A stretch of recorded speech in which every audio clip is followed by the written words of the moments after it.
eu achava que era errado eu voltar a ser deputada depois de tantos anos, porque eu já tinha sido e tinha outras pessoas que representavam um movimento que a sociedade porto-alegrense queria, que era eleição de pessoas de esquerda comprometidas, mas com outra vivência territorial na cidade de classe, e nós elegemos a Daiane e a Bruna, 2 mulheres negras. Então, assim, e mesmo assim, Nando, eu sempre fui avaliada pela minha capacidade intelectual, não era boa, a minha forma física, tá gorda, tá magra, né, com quem eu me relacionava, mas sempre eu fui avaliada por causa da minha condição de gênero. Agora, a gente teve a votação do marco temporal e nós vemos 6 pedidos de cassação.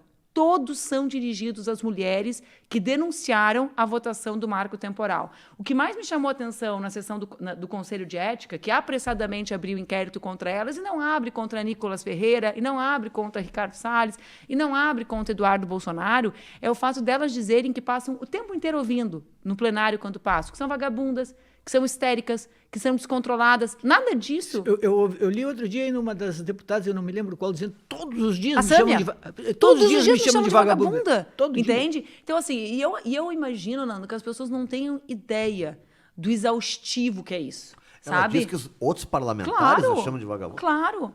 Né? Porque a violência, ela é assim, ela é o tempo inteiro. Ela acontece porque o ambiente não é feito para a mulher. Então, o ambiente, por exemplo, do uísque, da decisão, ele não é um ambiente para nos acolher, ele é para ser permanentemente o clube de um determinado tipo de homem, que eu não vou nem dizer que é de todos. O que é esse clube? O clube é o clube dos deputados, esse lugar que eles gostam, né, de privar, de conviver, de tomar uísque, tem o de clube bater. do uísque. Não, tem a turma que senta, né? Pode tomar uísque, pode tomar. Nada contra, quer tomar o seu uísque, tome. A referência, Nando, é a ideia dos ambientes, da forma como eles se frequentam, como diria minha avó na Jaguarão. Ninguém toma. É um ambiente de. O Boulos toma Brahma de litrão, cara. Bah, me deu até uma deprê. Esses tempos eu sentei com ele num boteco em São Paulo, ele pediu aquela Brahma de garrafa. Eu já não tomo cerveja há muito tempo. Eu tomei. Falei, pô, Guilherme, ainda por cima quente, cara, sabe? Naquelas mesas de alumínio. Eu falei, não, cara, pode me chamar de Patricinha, mas pelo amor de Deus, cara, tá demais isso aí. Mas, enfim, o que eu quero dizer é que os ambientes, eles são ambientes hostis às mulheres. As mulheres mães, então, eu lembro quando eu me dei conta, eu sempre tinha sido líder de bancada. Quando a Laura nasceu, eu estava deputada estadual, e as reuniões de líderes eram ao meio-dia.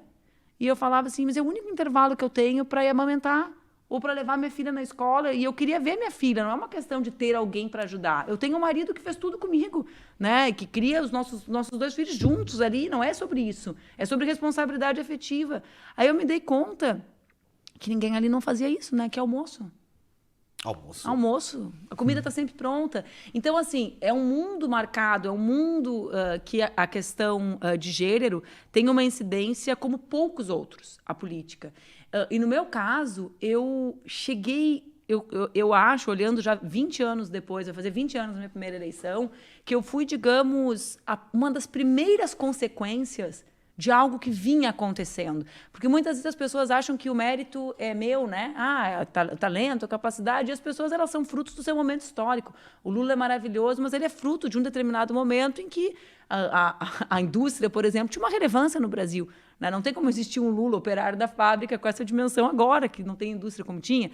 E eu acho que eu fui, digamos assim, uma das primeiras revelações de uma transformação mais profunda na política brasileira, que depois foi majoritariamente capturada pela direita. Né? Eu já fui eleita com internet, eu já fui eleita sem apoio de prefeitos e vereadores, essa coisinha organizada dos partidos mais tradicionais. Eu já fui eleita com uma campanha completamente diferentona nas ruas, que a gente tinha outros símbolos, não usava foto, né? Já usava outros símbolos. Só que eu fui sozinha, Nando. Eu cheguei, por exemplo, na Câmara com 22 anos, eu sou até hoje a mais jovem da história da cidade, né, eleita. Na Câmara? Na Câmara. Depois eu cheguei em Brasília com 25, eu fui a mais votada do Estado naquela eleição, na outra também.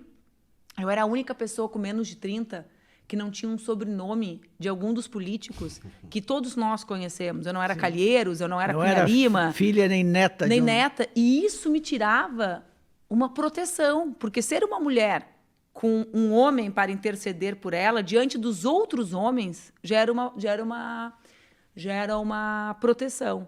Então, assim, eu fui me dando conta disso. Aliás, foram os meus mandatos que me tornaram uma mulher feminista, porque isso era uma questão menor para mim antes. eu achava que essa era uma questão superada. Eu não conseguia colocar a questão de gênero como uma lente necessária para enxergar a realidade.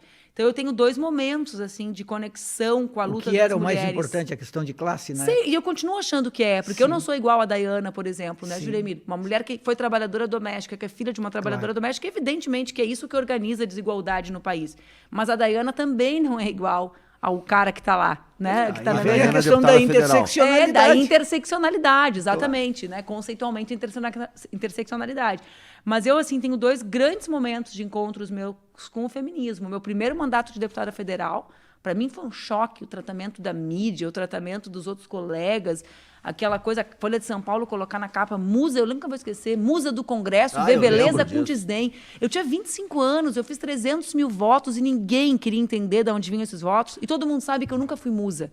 Porque eu nunca fiz esse padrão estético. Não é sobre ser bonito ou ser feio, Claro. Juremir. Eu não era Miss Brasil, certo? Eu era uma guriazinha que andava de tênis e camiseta. Tu me conheceu, tu eras meu professor, né? Nunca fui ligada nesse tipo de coisa. Então não é sobre, não, as pessoas me dizem assim, não reclama, todo mundo gosta de ser bonito. Não é sobre isso, não era definitivamente a minha praia.